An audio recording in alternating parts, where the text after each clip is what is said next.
Thank you.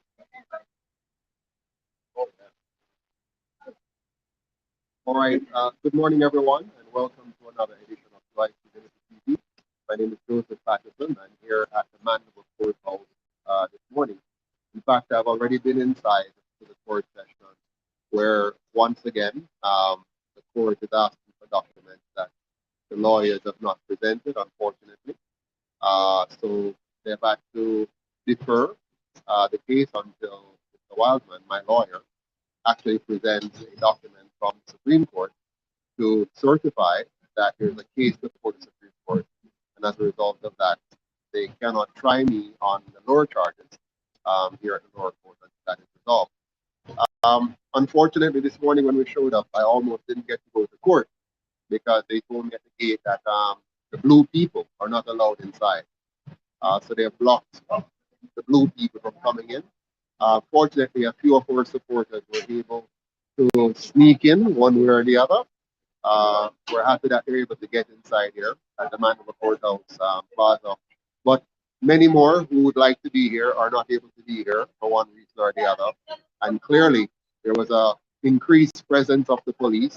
The gates at both ends were closed, and they were monitoring carefully who could come in. So if you're dressed like this, if you have on a blue shirt like this lady here who came all the way from St. Thomas, Miss Janet, thank you so much for coming. If you're dressed like her, you're not allowed to come in. I'm glad you're able to make it in. And this morning I have my wife here with me, um, as always, whenever she's around. Mrs. Patterson, thank you for taking it. I'll just read for this time. Okay.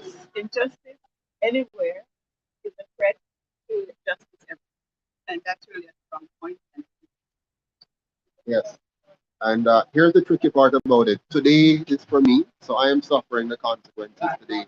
But tomorrow, maybe you. Maybe your turn for the government to say that they don't like what you're saying, they don't like what you're doing, and so they decide to lock you down or lock you out or lock you up. So we have to be careful to make sure we're really fighting for our rights. And that's why I'm here today at the Mandeville Courthouse. Naika, so she was here very early this morning, and so she didn't have a problem coming in because they didn't realize that she was among the blue people. But whether you call us the blue people or not, we're here and we're standing up for the rights of all Jamaicans. Thank you, Naika. Um, Now, as you all know, on September 22nd last year, 2021, I led a protest in Kingston from Ward Data towards the Gordon House. The police came out in their numbers and decided that we should not be allowed to deliver a letter to Gordon House to make our demand known to the government. They arrested myself and three other young persons and subsequently charged us with the breach of the Public Order Act and the DRMA. In other words, we are not allowed to freely walk, talk, or associate unless the government gives us permission to do so. There's an archaic act in the colonial masters' constitution and their regulation that says if you want to protest, if you want to march, if you want to exercise your right to express yourself, you must first apply to the police for a permit to do so. The act gives the police the authority to decide whether or not you are allowed to march or walk or protest. It does not state in the act on what grounds you may be denied, just that they may deny you the right to do so. Now, that is grounds for all kinds of corruption because it simply means that if the political powers decide that they don't want your voice to be heard, they will simply instruct the police that they should not give you a permit to protest. But wait a minute. Why do we need a a permit in the first place? Why should we need a permit to walk in our country, to march in our country, to protest in our country? We led a peaceful demonstration, very, very peaceful, on September 22nd, 2021, last year. Very peaceful. And the only persons who were violent, who were aggressive, who violated the rights of Jamaicans were the police.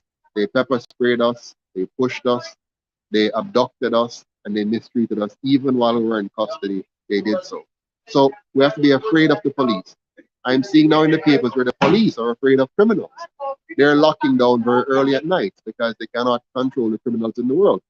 But they have the energy and the strength for peaceful citizens who are simply trying to protect their rights, their right to their life, their liberty, and their property. I'm imploring all of us as Jamaicans to make sure we don't allow this thing to just slide onto the carpet. We must not allow the government to get away with this.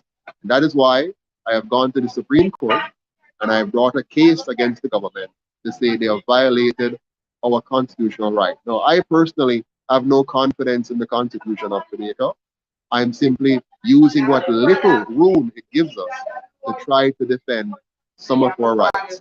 The only way we can fully protect the rights of Jamaicans is if we move to a Jamaican constitution written by Jamaicans for Jamaicans to protect the interests of all Jamaicans. As it is now, the constitution we have protects the interest of the crown and those who it is using to oppress and suppress the Jamaican people. So right now, many persons are mourning the loss of their sovereignty. I am mourning the loss of our sovereignty. I am saying it's time for us as Jamaicans to switch our allegiance from those who have oppressed us and have an allegiance to ourselves as a people for our true protection and our rights. So until next time, this is Joseph Patterson again, and I look forward to meeting with you later on to talk more about this issue of moving Jamaica from what it is now, which is still a colonial entity, to a truly independent country as a true republic. Thank you so much.